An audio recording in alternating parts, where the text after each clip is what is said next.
The brain processes nearly 10,000 visual and oral cues per minute. As first impressions stick, make the customer see your business in the right way. Funky Vibes can ensure your vibes attract the right tribe with their marketing expertise, graphic design, bespoke websites, and social media packages. For more information or a no-commitment initial consultation, simply email your tribe at funkyvibe.co.uk.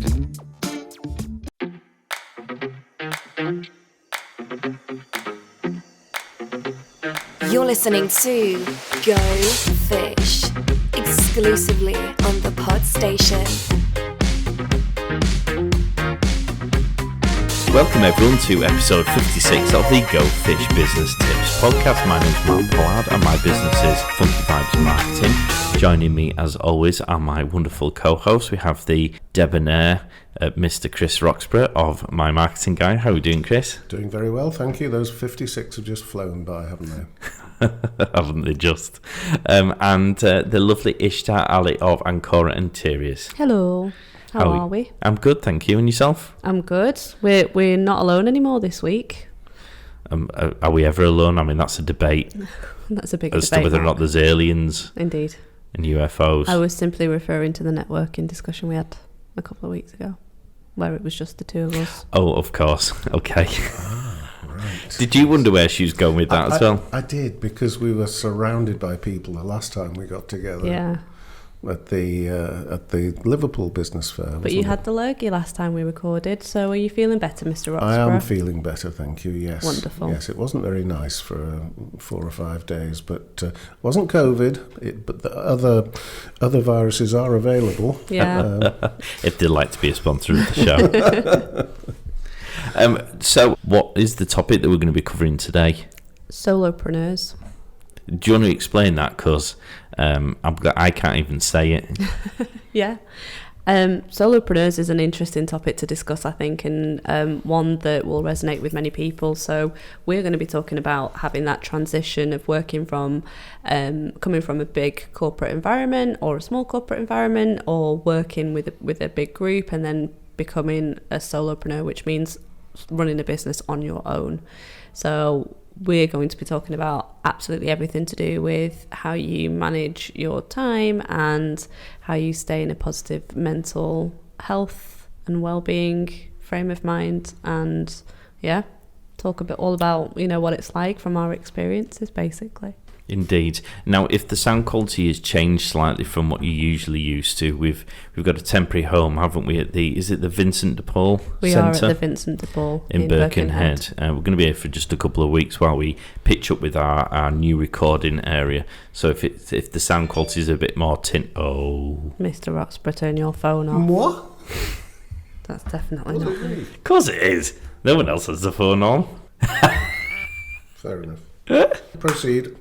We're currently at the Vincent de Paul Centre. We'll be there for a couple of weeks whilst we sort out our new recording location. So if the sound is a little more tinny and echoey than normal, apologies. But we are thankful for them for giving us some space to do our recording. So absolutely. Shout out. That's what I forgot to mention. I got you back, don't worry. Yeah, they do have a food bank here, so if anyone wants to make some donations, there's a good place to do that. Indeed. Just rack up with whatever it is. Food, tins of food, probably, yeah. Bags of toiletries. No. Yeah, it looked like they had lots of things down there, so do a good deed, people. Indeed. Obviously, this is episode 56, so if you want to listen to all the previous episodes, and if you go to thepodstation.co.uk/go fish, you can check them all out there.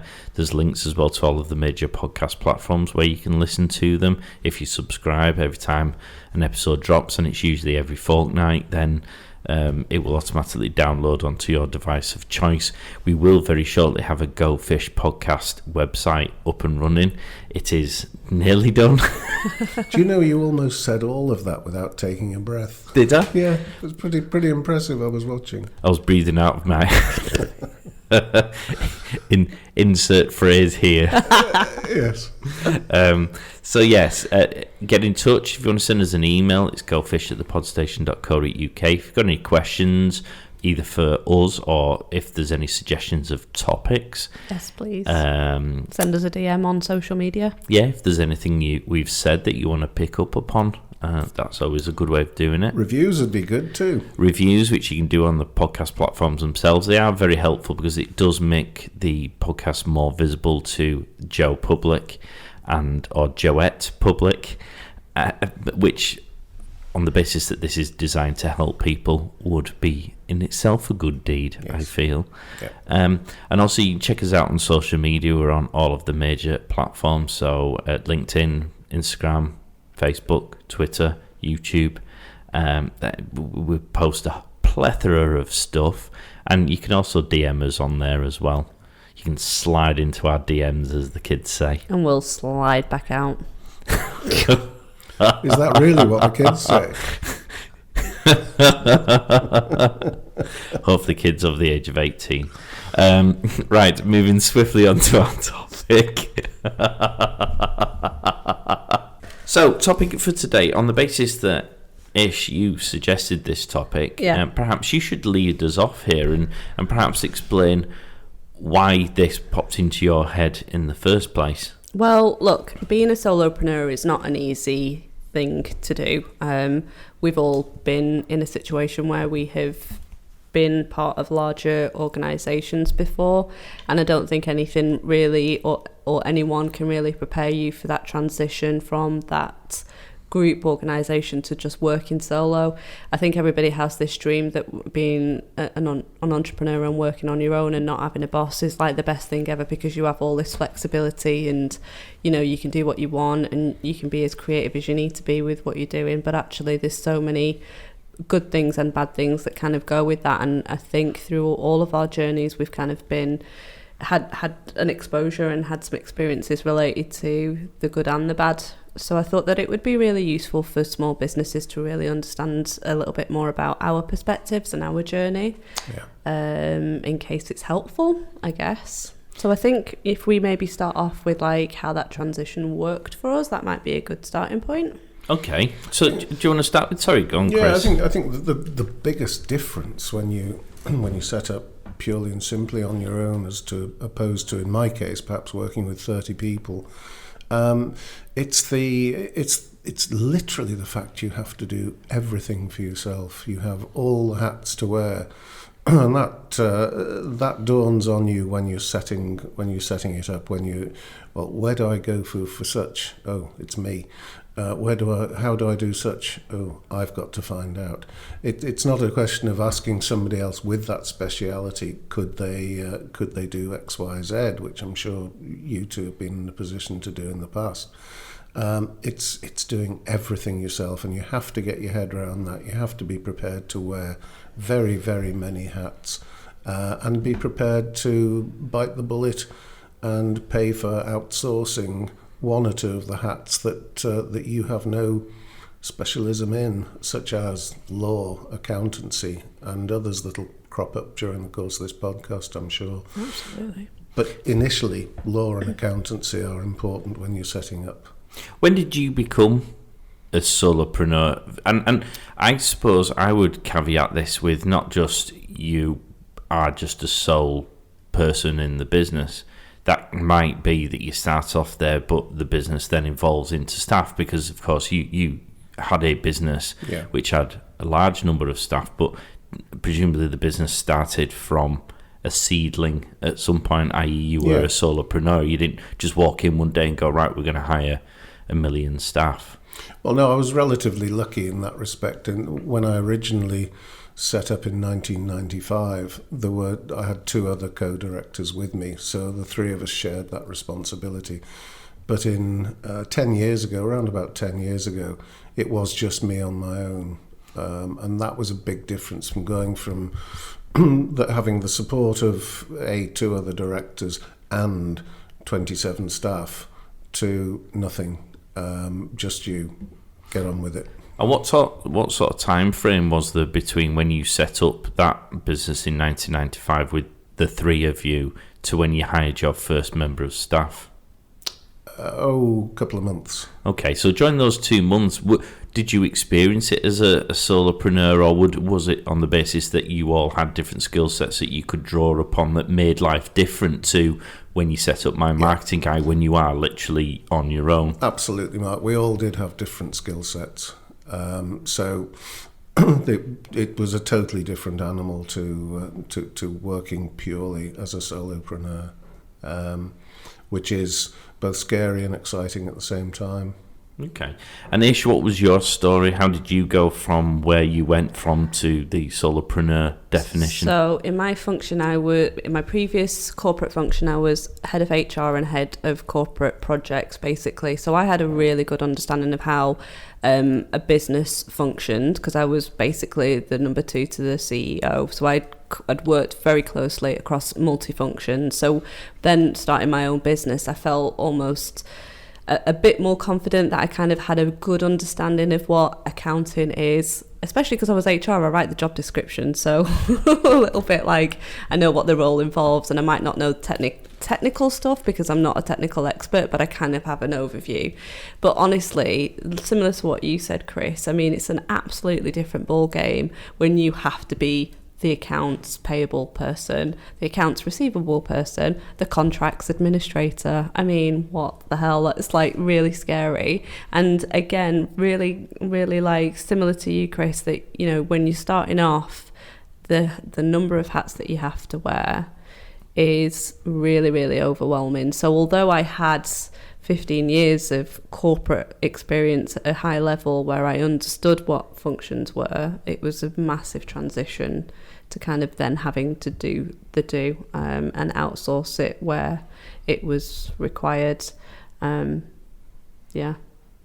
so what was the biggest challenges that we faced? We'll start with you, Mr. Roxburgh, when you decided to fly solo. What made you decide to go solo as opposed to sort of teaming up with people like you did previously, the first time round? I preferred to have sole responsibility for my own future, really. Okay. Rather than, I mean, during that period of time, I've not employed anybody, but I have collaborated with a lot of people, and I think that certainly was the right way to go for me. I was talking to somebody yesterday who started at a similar time to me, and he employs 3 people now, and he's looking to employ more, and that's fine for him. That's absolutely fine and dandy, but it wouldn't do for me. I would prefer these days collaboration rather than all those responsibilities of employing people, because that's just another minefield. I mean, talk about solopreneur. Once you become an entrepreneur employing people, the rules and regs around employment law are a whole different scale. So just be aware of that before you do. That's a really interesting point, actually. That was one question that I just noted down, like, and maybe it's one for the end of the show in terms of, in hindsight, would we consider still being solopreneurs when we set up our businesses, or would we have collaborated? Because I'm very much similar to what you think. I think I went into it, I think you have to have a level of trust if you're going into a business partnership with somebody else, because obviously you might be mates, but then when you run a business, you've got to be really like put your business hat on, so it might not always be sunshine and roses. So you need to be able to assess whether or not a relationship that you have with somebody is going to withstand the challenges that you'll face when you're running a business. But I definitely went into solopreneurship not out of choice, but just because that was the only option that I had. And to answer the question that I'm going to pose later, but already now, like, I totally would have preferred to do that with somebody else, I think, because you're absolutely spot on. I think it's a lot of pressure for people to kind of manage a business. So to do again, you wouldn't do it yourself. You'd buddy up with someone. I would prefer to buddy up with someone, which is easier said than done, though, because you have to find someone who, one, wants to do the similar kind of work to you, and you're going to gel really well with. And that's really a difficult thing. I mean, look how long people take to find partners in life. Bloody hell, can you imagine then trying to find somebody to run a business and become profitable with and share the challenges of that? It's a really big deal. Yeah. There's 2 questions. Before I pose the question, That was quite an interesting thing you mentioned about finding the right person to buddy up with. As a lawyer, I used to come across this so many times where people came up with these great ideas, having met one another, I don't know, over a networking event, and they'd be like, oh, that's a great idea, we should do that. And then everyone's all full of beans and it's great. And then they come to you going, oh, this is brilliant. And then you sort of start trying to get them to put in directors agreements or partnership agreements, things that are fundamental, because as a lawyer you always knew, because you used to deal with it on a daily basis, that at some point they'd fall out over how many pencils they should order in the stationery, and whether or not the letterhead should be blue or should be red, and that then causes the whole business to just fall on its bum. Absolutely. And not having the fail-safes in place just to set out exactly what the solutions to those problems are was always very, very difficult, because they're full of they're in the honeymoon. Yeah, they're full of the honeymoon period, aren't they? And it's inevitable. Yeah. Oh, totally. You will fall out even with your best friend. You will fall out with them about something at some point. It's then, how would you deal with it? Is your relationship strong enough, subject to the issue you're arguing over? Because it depends what it is, really. Have you been stealing money? Well, it doesn't matter how good your relationship has been. Nope. That's something that might be insurmountable.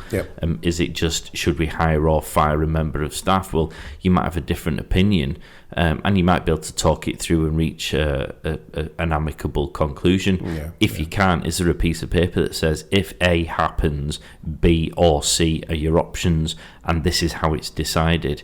Just removes all of that. And I guess as a solopreneur, you don't have any of that headache, and you can hire and fire your collaborations to suit your mood, really. Yeah, but obviously, if you wanted to go down the partnership route, they're having that divorce contract really, really clearly stipulated at the beginning of that relationship is the key, isn't it? It's and my essential. boss always used to say that. So I would love to have found somebody that I could have got into that relationship with, but otherwise you're absolutely right. The solopreneur thing just means you've got a different kind of headache. But you'd be amazed how many people are listening to this, and how many small businesses that I come across won't have those documents in place. Really important, guys. Absolutely won't Oh my have them. God, get your legal paperwork in check. I've actually got a great contact for people if they do, so get in touch with that, and we'll quite happily send you details, because they've got a product which solves this at a really, really reasonable price, so you're not necessarily spending hundreds of pounds getting these things done, because of course money's tight when you start out or you're a small business, so these things do help. Also I came across, rather than using a fully fledged legal team, contracts administrators teams who are like paralegals but have like indemnity insurances, so those are usually really good options if you just want to have simple contracts put in place but that are bespoke for your business. So also check out those. I think that's a good shout on a resource tip. You gave us an indication of the answer to this question earlier on, Mr. Oxborough, about being a solopreneur and whether or not you would be interested in transitioning from that into an entrepreneur, i.e. it's more than just you in the business, whether it be a business partner or a member of staff. You've sort of indicated that you're not interested in making that transition. Absolutely not. What about you, Miss Ali? Where do you sit on this? I want a team of 1 million people and I want to grow my business. But that's just because I don't want to be doing the do all of the time. I'm doing the do right now because I don't have any other options, and I want to create a brand that represents what I want to create. But I would love to be able to service more people and achieve the goals that I have by hiring people that can do that. And also because I have plans to, take over the world at some point, and little old me can't do it on my own. And this is all about being on different stages of life. The solopreneur. Well, I wasn't going to be as brutal as that. Well, life actually. as well, though. That's very nice. Was it Miss Stroxborough? I was going I to didn't say, mean it in a horrible way, I was going though. to say different stages of the solopreneur career. We'll go with your version. But when at your age, I was doing exactly what you're planning on, and employing, not employing, but over a period of time, we employed a lot of people. Just if you do go down that route, Ishtar, I know you're savvy enough not to fall into too many traps, but just be so careful about who you employ.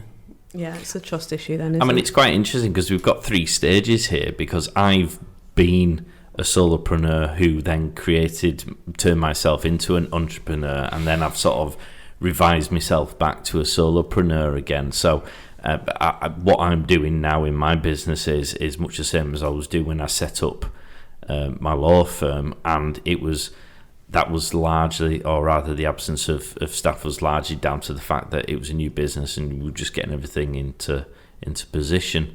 At this time round, I'm not in as big a, I won't say rush, because that indicates that I was rushing the first time or that there was something wrong with the way I did it the first time, but I'm a bit more hesitant. Why? In employing staff as opposed to doing collaborations with people who are self-employed, and therefore if something goes wrong it lands firmly on their lap and I can get rid of them if they don't do the job properly. It's like, okay, you're gone. So we're talking about outsourcing or freelancers? Yeah. More than staff, because at its peak the biggest headache in my day was dealing with staff.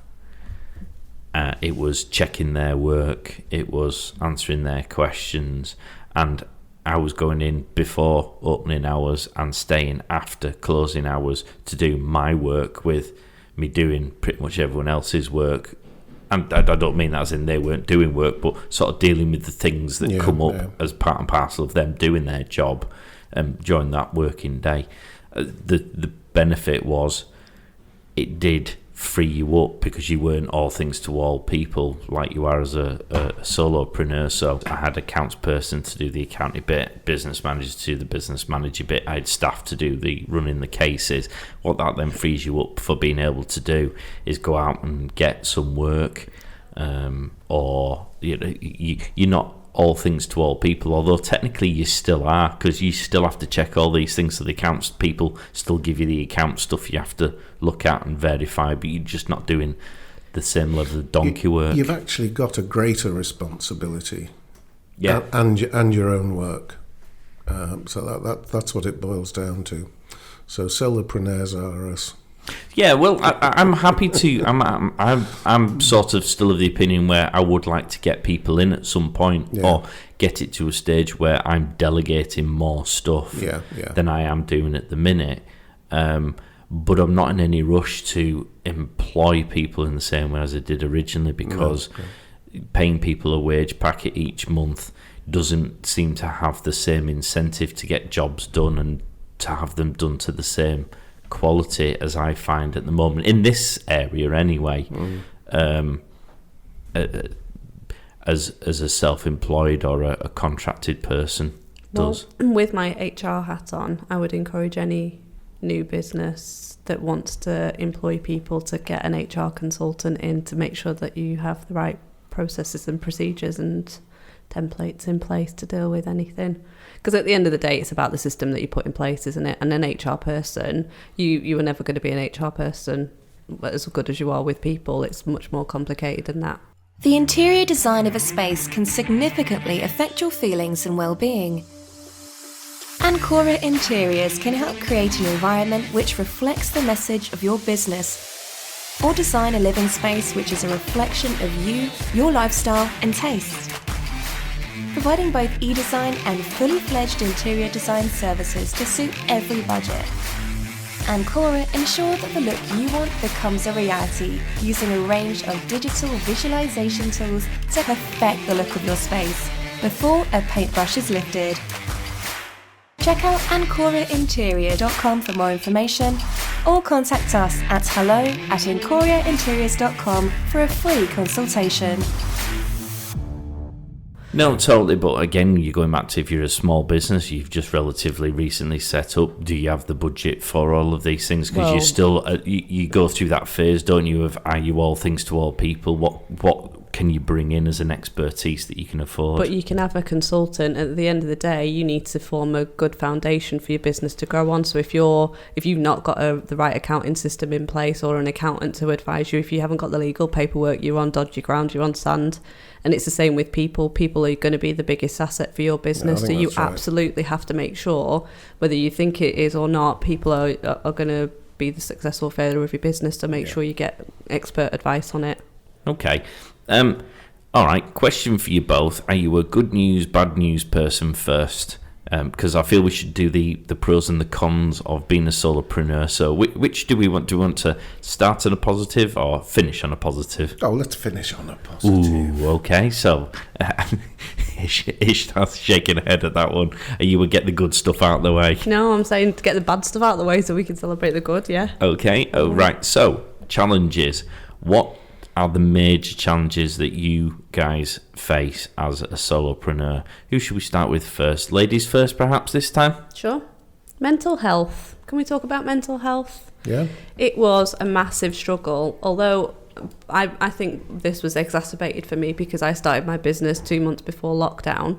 But it was that transition between having a group of people that you are constantly surrounded by to just being on your own at home working all day. I mean, it's a big shift. And for me, I struggled with that massively. And then we got a lockdown in March last year and I was a bit like, oh crap.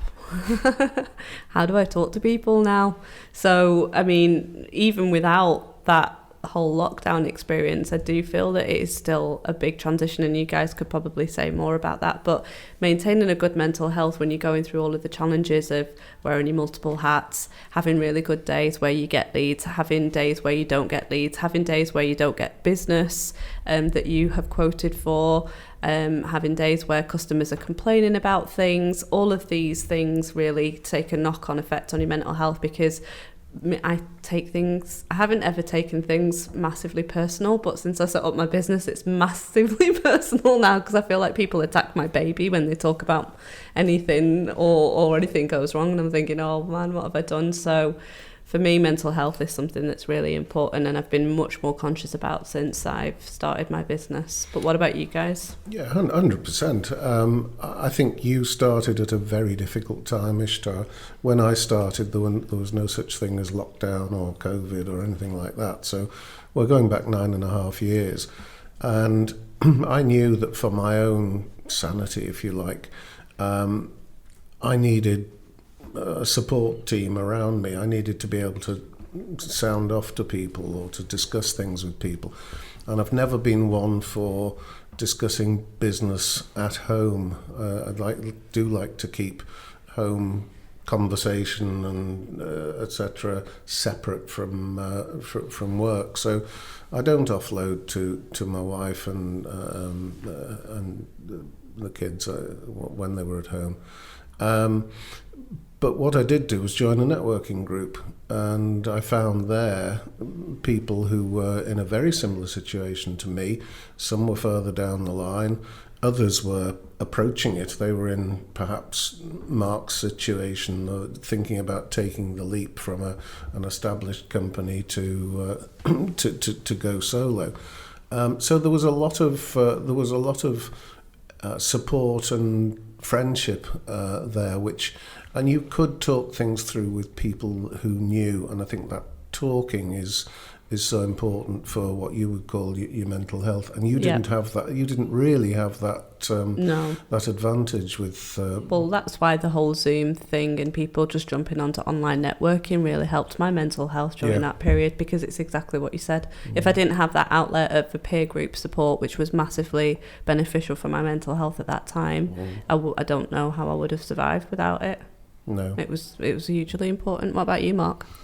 My biggest issue with the mental health aspect is exhaustion. I think it's fundamental that you have fail-safes in place when you're a solopreneur that gives you a check on when you should be working and when you should be switching off, how long you should be working and when you should be resting and recuperating.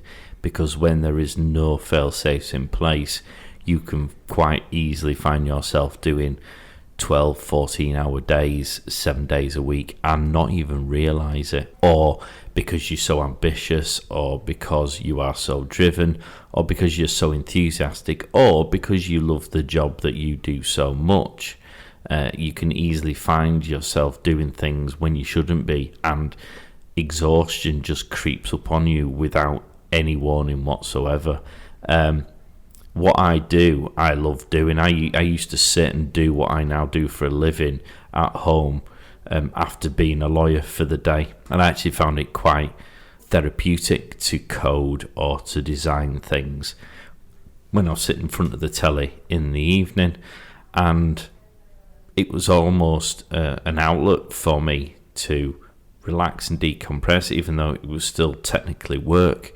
And so that naturally left me feeling exhausted anyway. Now I do it for a living. It's very easy for me to keep doing stuff in front of the telly at 8, 9, 10, 11 o'clock at night and not see it as work, but it is work, and I am still physically using my brain, and you're physically still doing stuff. So even though it doesn't feel like work, it is. And when you go to bed, you've of course got things like the science of how stimulated your brain is, and therefore can you get off to sleep, or how good quality is that sleep. So when you wake up the next morning, you're not as refreshed, you're a bit more tired, you're a bit more worn down. The cycle repeats, and gradually over time you become exhausted without even realising it. So what things have you put in place to ensure that you are a little bit more balanced then, so that doesn't happen? I'm not sure I have at this moment in time. Okay. If I'm being brutally honest, I think I still work far too many hours, and I have far too much on my plate that perhaps would make many people probably pass out with exhaustion just looking at it. You also do a lot of this sort of thing as a pastime, don't you? Yeah. So really, when you switch off, you do the same thing. I do. I'm starting to delegate more things, so there's more people who edit the shows that I'm on. Yeah. So I'm not just doing the editing. There are other people who are contributing to the social media posts for the things I do, so I'm not doing the social media. So I am slowly delegating or releasing the reins of some of that stuff, which then gives me more time, hopefully, to get through the stuff that I otherwise want to get through, and that I'm hopeful over time will reduce that to-do list almost. Yeah. But at the moment, I would be a hypocrite to sit here and say that I have checks and balances in place, because I still work too late in an evening. Yeah. And if there's something that needs doing, I will do it on a weekend. And those are things that I am very mindful of, the fact that I want to change come sort of the new year. What about you, Chris? What checks and balances do you have in place for that stuff? I have got that under control. I was a bit like Mark for the first few years when I started off. But I now built into my day is an hour and a half, maybe 2 hours, where I'll go out cycling, and that clears my mind and gives me exercise, and just helps, I think, and getting out of the environment as well, because if you're sitting in my case it's a home office, if you're sitting in that home office for 8 hours, whatever it might be, then you do need a bit of a break. And some mornings I've got early morning commitments, so I have to be up at 6:30 to get ready for 7:30ish, I suppose, on a couple of occasions each week. And there will be other occasions where I'm off to Manchester, as you know, to do some workshops, and those can be long days. But you can't get away from long days. It's a matter of controlling the environment. When you're in the office all the time, all day, it's a matter of just making sure that you do have a break, you do go for a walk, you do clear your mind. So building something like that in is my way of handling it. What about you?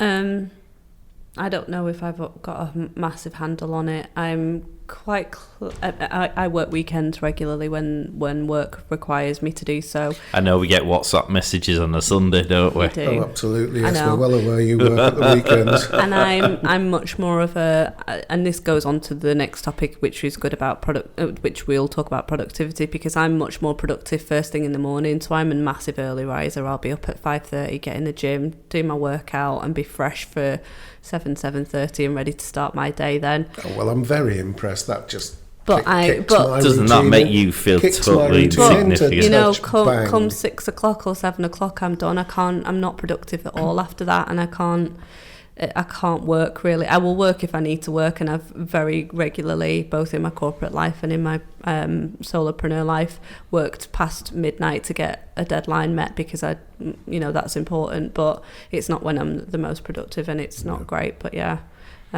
Sometimes I'm pretty good at it, and sometimes I just know when I need to stop, and my brain just can't function at the rate that it's supposed to. I can't work past 6 o'clock these days. I mean, it's occasionally, as you say, you might have to, but as a general rule, I've just had it by then. Yeah. Can we talk about productivity and when is our most productive time of the day? Because I think that is really an important topic. Not a Sunday, which is when it seems to be like you. For me.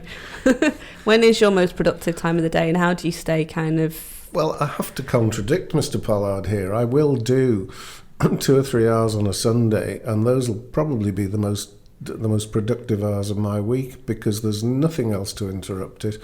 I know what I'm going to do. It's basically sorting out mine and other clients' social media for perhaps the next week, perhaps the next fortnight, if I feel especially if it's a rainy winter Sunday. Different in the summer, like to get out if it's a nice day, a bit of a barbecue. But a winter Sunday where the rain's teeming down, it's quite nice to go and do a few hours, get ahead of the week. And what about you, Mr. Pollard? Not Sunday, that's for sure. When's your most productive time of the day? I probably find the least productive times are probably a Friday, a Saturday and a Sunday. So in terms of days, Saturday and Sundays, I try not to do work, or if I do work, it's stuff I have to do that isn't too challenging. The start of the week, I'm usually really very productive. And morning, I'm better at doing the more challenging stuff, the more intricate stuff, the stuff that requires more brain power. And in the afternoon, I'm quite happy doing the less mentally challenging stuff and to keep on. So designing something is quite a nice afternoon one for me, because it's again, going back to what we said earlier, it's quite therapeutic. I enjoy doing it, so I'm quite happy sitting there and playing around with things and changing colours and drawing shapes and messing around with images.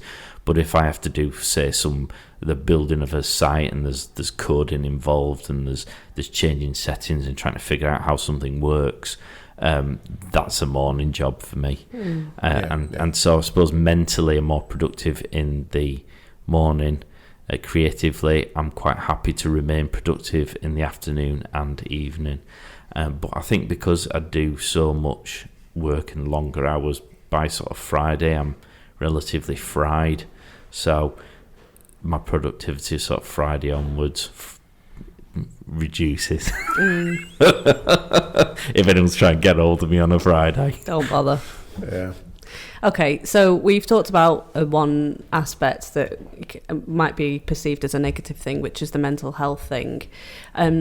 What were the other topics that we feel are potentially the disadvantages of being a solopreneur, from your guys' perspective? It is all those hats, isn't it? And you do have to offload some of those hats. So you do need to find reliable people to outsource work to, like the accountant and the I was going to say marketing person, but and the interior designer, but to make sure your office is comfortable. Absolutely. If you'd like to get in touch.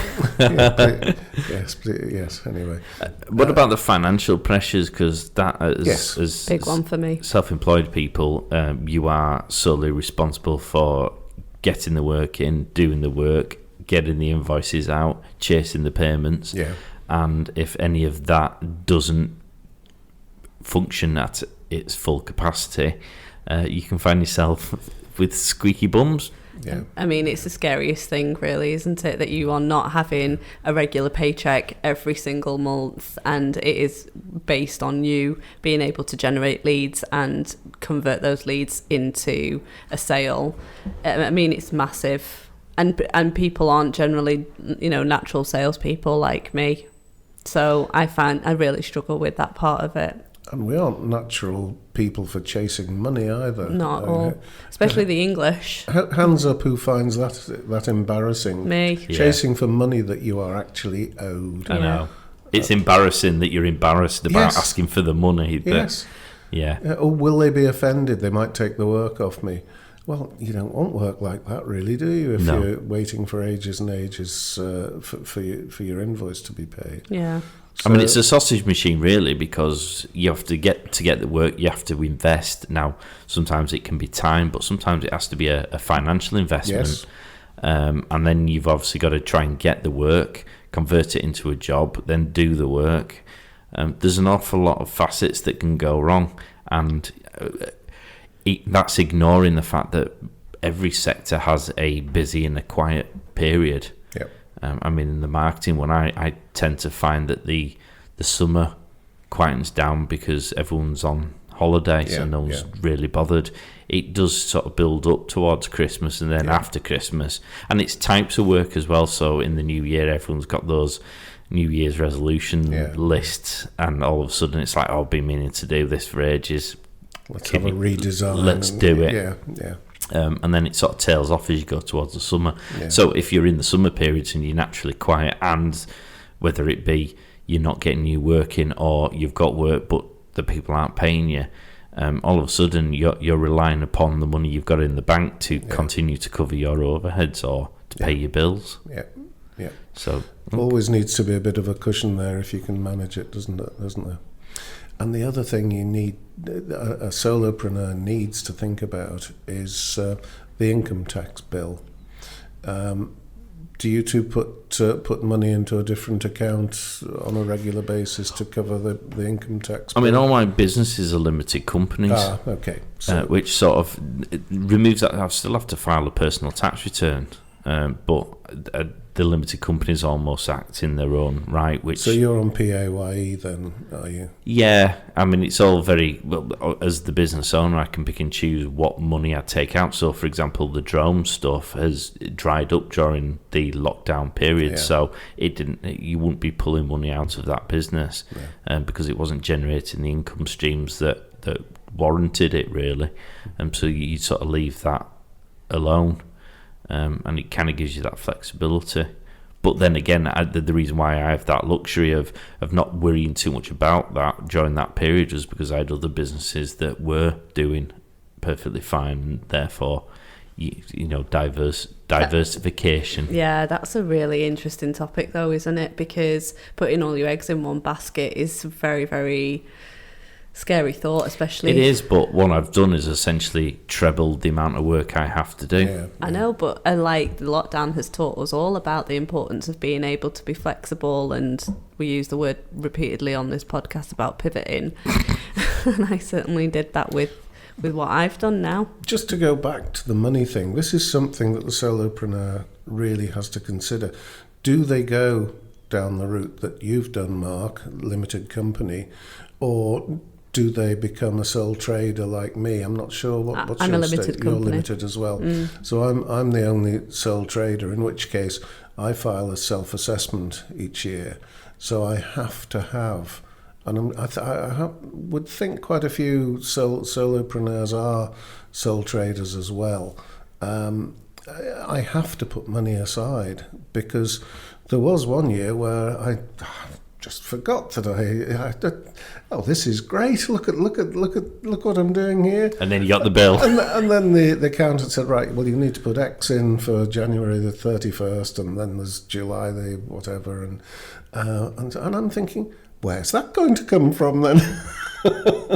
No. So ever since then, I've always, as I've earned, I've put a percentage into a different account. So come January the 31st, I've got it. I'm not scrabbling around thinking, don't understand that.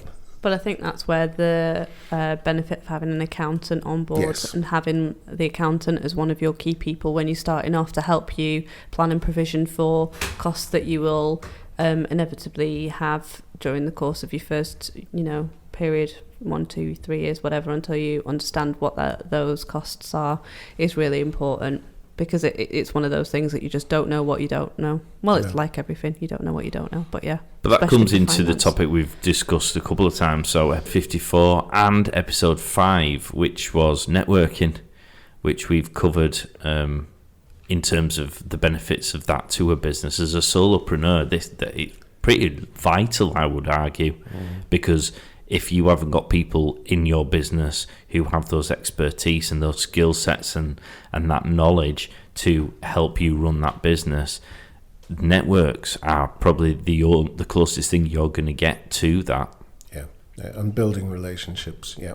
Yeah, Absolutely. because that's the hardest part of then who, you've identified the tasks that need to be outsourced from your business. The next biggest task is trying to find someone that will work with your best interests and will work well with you. How the hell do you find those people? And that's the beauty of being able to network with people, that you get to build a relationship over a period of time and then choose to work with someone because you actually like them and they resonate with you, as opposed to just someone shoving their services down your throat, and then because you don't have any other options, you just go with that person and then regret it. And I know you said that you had an accountant or somebody that you'd used at the beginning and then wholly, didn't. They were woeful. Yeah. And, that happens a lot, where you've taken a service from somebody but you've not understood the backstory. And I've already built up a load of contacts from a building and a property perspective that I don't necessarily use right now, but I know I'm building the relationship with them 1.5 years down the line, so that I can use them when I'm ready to use them. Yeah, good stuff. So it's important to do that as part of networking. As a solopreneur, where do we sit on, literally and metaphorically, where do we sit on where we do our work? Is it at home? Is it an office? Is it a mixture of both? Do you find a hot desk? Is it worth investing in an office? Does that provide you with the work-life balance that clearly I miss, because I can walk from one room into the other, and I'm going from my work office to the living room, to the bedroom, to the kitchen. Whereas perhaps if I had even a short commute to a separate building, you have that switch off time. So where do we sit on this, guys? Well, do you know what? One of the first things I did when I became a solopreneur, I didn't realise I was called a solopreneur then. I don't think the word had been coined 10 years ago. Is this before or after the war? Which one? The first thing I did was I thought I'm going to need the discipline of putting a shirt on, putting a suit on, and going out to work in the morning. So I went and rented myself some desk space at Edgerton House over in Birkenhead, which is, they still do it, I think. And that was good from a number of points of view. It enabled me to meet other people. It was inexpensive at the time, or it was affordable to me at the time, so that therefore was inexpensive. And it did give me the discipline of going out. That stopped when I found that I was only using that desk space about 2 half days a week, because I was out doing delivering workshops, or I was networking, or I was in front of people doing one-to-ones, sales meetings, and so on. And I thought, this is silly. What started off as very inexpensive desk space, and I did have it 18 months, couple of years, has now become very expensive, because I'm only using it for a maximum of say 7 or 8 hours a week. So then it became, let's work from home. We had a spare room. I was fortunate in that respect, and I turned that room into my office, and I've had that ever since. And I don't regret it either. With 22 million UK users, LinkedIn offers a fabulous opportunity to find your ideal clients and to stay ahead of your competition. But what do these future clients currently find when they visit your profile? First impressions count. So, are you proud of your fantastic profile because it is client ready and written with them in mind? Or do you look at it and wonder how you could do better because you are not generating leads? My Marketing Guy works with those who want to take advantage of the amazing potential offered by LinkedIn. So, for more details, please email guy@mymarketingguy.co.uk to arrange an initial consultation. Remember, your next client is on LinkedIn. Okay, what about you? Well, look, not everybody has the luxury of having a spare room that they can turn into an office, and this is a topic that I've been addressing from an interior design perspective. Oh, shameless plug, Chris. And Cora Interiors, give me a call. But yeah, it is something that everybody's going through now, because lots of companies are, making people work from home now more permanently. So, when you don't have that dedicated space in your house to dedicate to work, and you've got to do it from the living room, or you're still operating from the kitchen table or in a bedroom, I mean, it is difficult to separate work life from that perspective. And I think for me, I need 2 monitors from a practical perspective because of the type of work that I do, so I can't find that if I'm hot desking necessarily. Can I just tell everyone, at one point I had 4 monitors. Oh, you little geek. 4 monitors. I actually got rid of one at one point because I realised I didn't need 4. On the same desk, Mark, or on 4 different desks? No, it was all on one desk. I had a big long desk. So you're like a pilot, Mark. So basically I had 3 screens, and it was fantastic, and I love it, and I would do it again. I've settled now to just having my laptop and your desktop.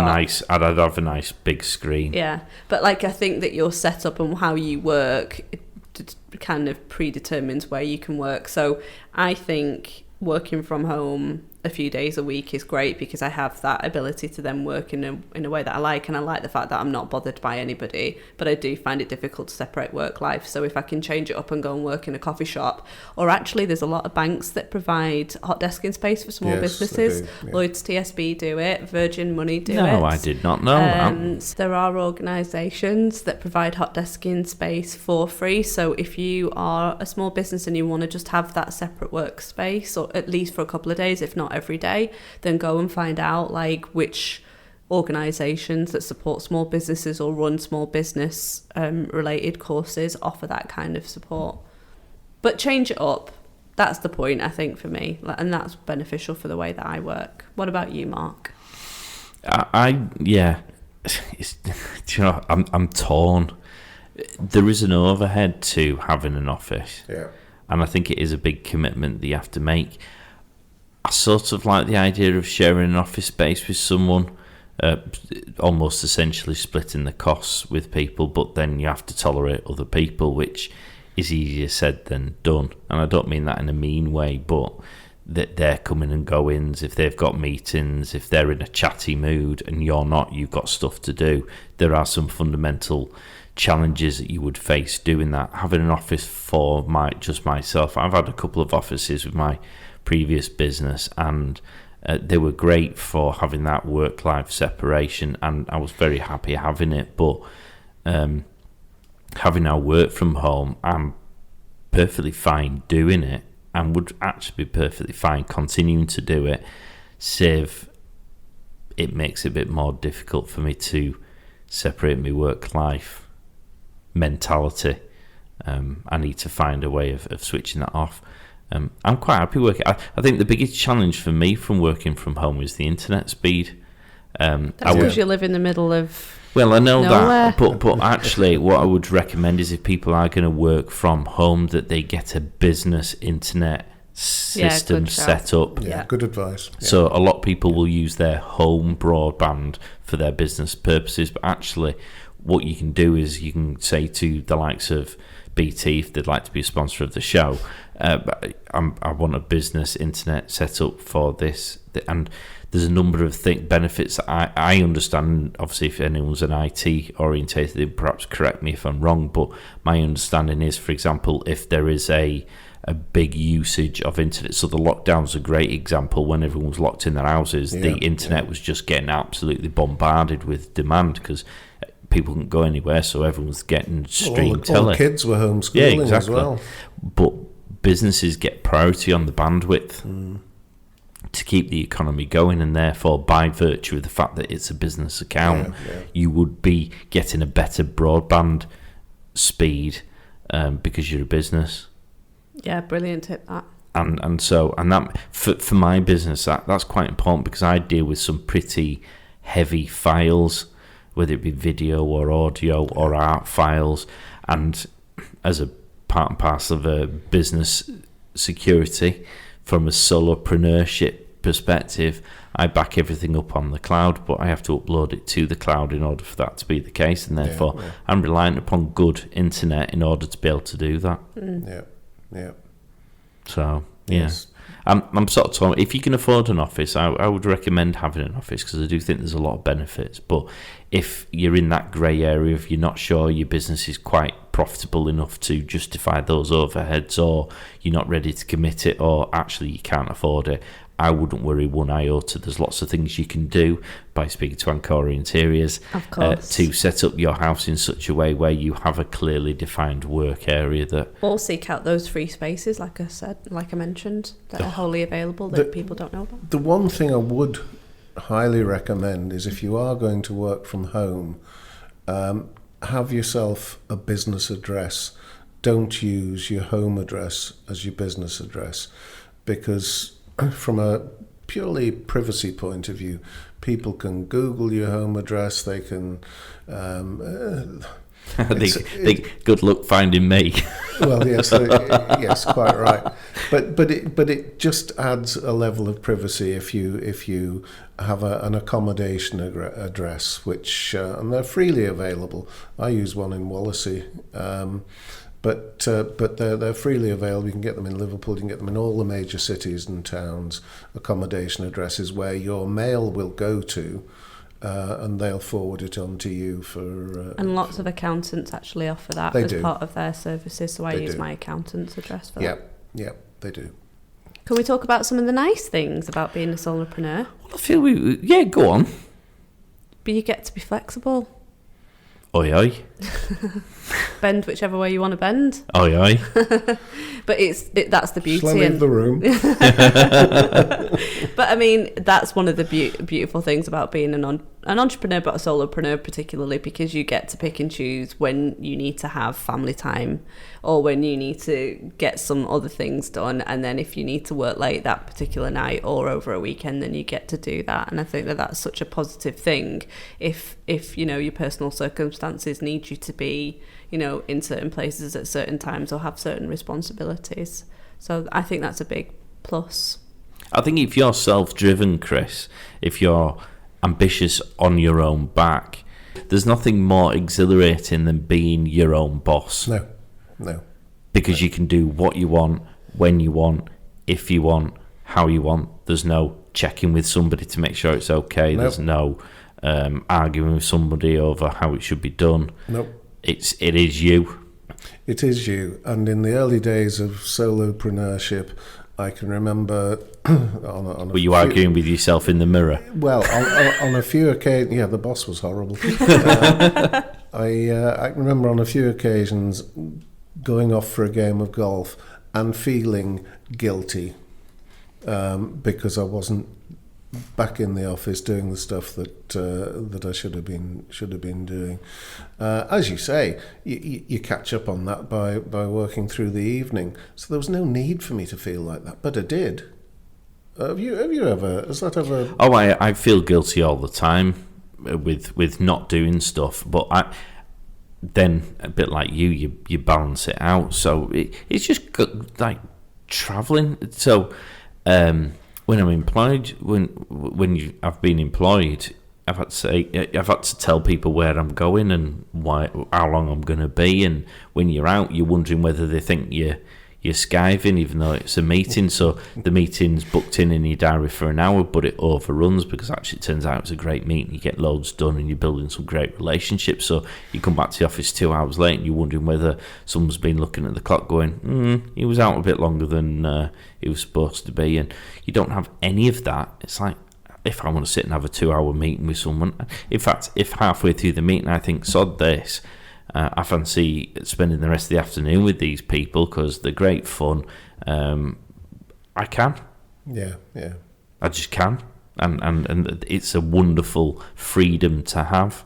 In fairness, I never ever had a boss that doubted what I was doing. I didn't, but I think it was my personal So it was conscience your that was own, doing. your own guilt. I never had that when I was a lawyer working for the company I worked for because I only worked for one company before I went self-employed, and they were great. I mean, to be perfectly frank, they didn't care less what I did as long as the work was done and the money was coming in. That's the point. They couldn't have cared less, so they were great. The other people I worked for, I think, were a bit more that way inclined. They probably wouldn't have said it, and largely because when I joined them, I set out what my stance was in terms of my freedoms to come and go, and what have you. So I guess, but with both those companies, I was very conscious about making sure people knew I was still working and working hard. Even though I was, and even though I had no need to justify it, I think I still did, which is why I think self-employment was always best for me as a personal perspective, because you don't need, you're only justifying it to yourself, and that's a lot more simpler in my head. What about you, Ish? Quick decisions, because that used to drive me insane in a corporate world. There was always so much red tape, and decisions were sometimes take forever to do. And now, if I want to buy a goat tomorrow, I'll buy a goat for the business. Okay, random thing to buy. But I think the other thing that probably irritates me about the decision-making process is that if I decide I want to buy a goat, and I actually think that buying that goat, why on earth are we talking about goats? I don't know. That just I mean, came into me. you've been in not Dubai. talking about goats. I mean, I'd like to say that this is from your time in Dubai, but you were dealing with some big corporate entities. I'm not sure goats was on their shopping list. No, we never did that in exchange for a car ever. Yeah. Well, okay. But sometimes marketing's a great idea. So, having a conversation about how to generate more work of, say, a particular type, and you come up with what you feel is the best solution to that problem. But if you have to go to a boss and they decide that your idea isn't the best and that their idea is, I used to find that incredibly frustrating, because I'm sitting there going, you're expecting me to deliver on this, but you're not letting me do it my way. It almost felt like you were being handcuffed. There was a hand being tied behind your back that would enable you to do not nice. that job. Whereas you don't have that problem, do you? So not only have you not got the red tape, but if you think this is the best option, you can do it. You can pivot as quickly as you want to pivot. You can control the quality of the outputs. You can basically, all of the profit that you make is yours. Absolutely. You're earning all your money, and your boss isn't taking half of it. You can even choose the name of the goat. Indeed.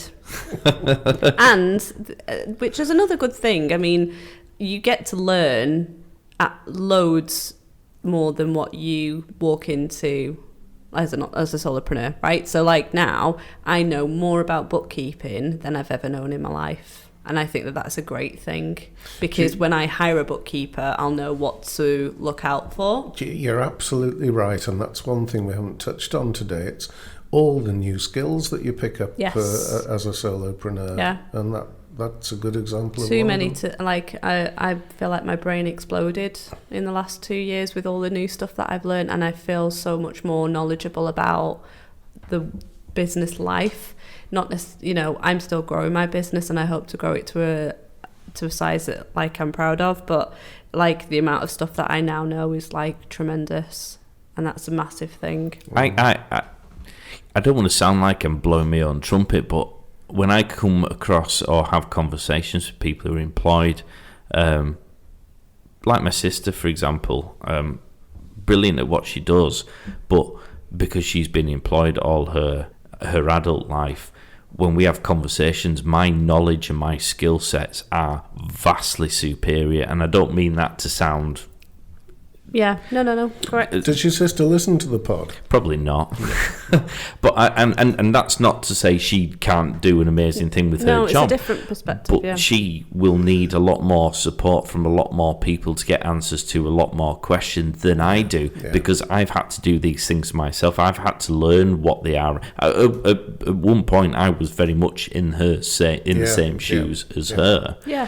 But I'm now, so accounting, I understand P&L and balance sheets, I understand about invoicing, I understand about when things need to be filed, I understand the difference between the different company entities, I understand about how to build a website, I understand about brand importance, I understand all the different facets of marketing. Absolutely. I understand about HR. There is a wide number of skill sets, which in terms of being employable, the number of jobs that I could probably try and get now, because when I'm walking in, I'm now, let's say I go back to the legal world, God forbid, and I walk up to a law firm and they're saying, can you do the job as a lawyer? I go, yeah, here's my qualifications, here's my experience, and they'll go, okay, and then I'll go, but also I've run the business, I've hired staff, I've interviewed staff, I've done the cash flow analysis, and you start reeling all these things. All of a sudden, you're not just the lawyer. Nope. You're much more valuable. As an asset, you are so much more valuable, and that gives me a great level of pride. It makes me feel a lot more intelligent than perhaps I actually am. Don't put yourself down, Mark. It makes me useful. I am what are those penknife? The Swiss Army knife. I'm a Swiss Army knife of an employee. And you do I to do that. Yeah, you do get to that point as a solopreneur that you do end up having so many more skills and stuff, and that is the biggest beauty. And the other beauty is that, like the three of us, we now are three friends, all solopreneurs who share knowledge with each other every other week, and you constantly are meeting other solopreneurs who are also learning new things and sharing information. I mean, I had a meeting this morning with a good friend who is also a solopreneur, and he shared some information that's new to my industry, and I was like, great, okay, so I've just added another bit of information to my bow. That is the beauty of being a solopreneur and knowing other solopreneurs. And there's so much, let me make this abundantly clear, there is so much for me still to learn. Every day I learn something new. It's for all of us, Mark. But it's amazing. But it's amazing learning it, and I go, ooh, let's put it in that already full room of skills, and it can sit there until I need it next. And when someone asks me a question, I can be the smart one, as opposed to opening my mouth on a general basis and sounding quite to the contrary. Yeah. In today's world, there is a danger of complete information overload, because you can have access to almost anything you want, can't you? Yeah. Want to know X, Y, Z? Okay, first of all, go onto YouTube. Then look into it a bit deeper, Google it, and so on and so forth. Your ability to learn is only limited by your ability to learn. Yeah, very much so. It's an amazing time that we're all living in at the moment.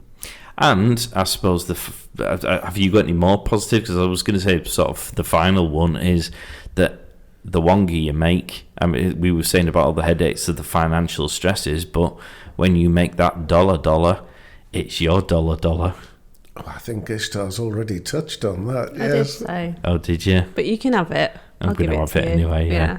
Well, I'll give you both. On the basis I'm a solopreneur, I don't even have to share the pros and the cons that you two were coming up with. I'm just going to claim them as my own. Yes, absolutely. Yeah, you're in charge of your destiny at the end of the day. So there's something quite very rewarding and very and like if you become successful and you get the projects that you want to get, or you dish the projects that you don't really like and your boss used to give you because he had to give it to you, then there's something really beautiful about that too. It's all flexibility. That's the biggest advantage of the lot, isn't it? Okay, so to round this up, what would be the key tip that you would give to someone who is either considering becoming a solopreneur or has just decided to pitch up? Let's start with you, Mr. Oxborough. Make sure you get a good night's sleep. That's seriously. No, I laugh, but you're absolutely right. Yeah, no, that wasn't meant as a flippant piece of advice, because everything flows from a good night's sleep. You make better decisions, you're fresher, you're more accurate in your work, and it's altogether better for your mental health as well. Brilliant. That's an excellent one. Ish?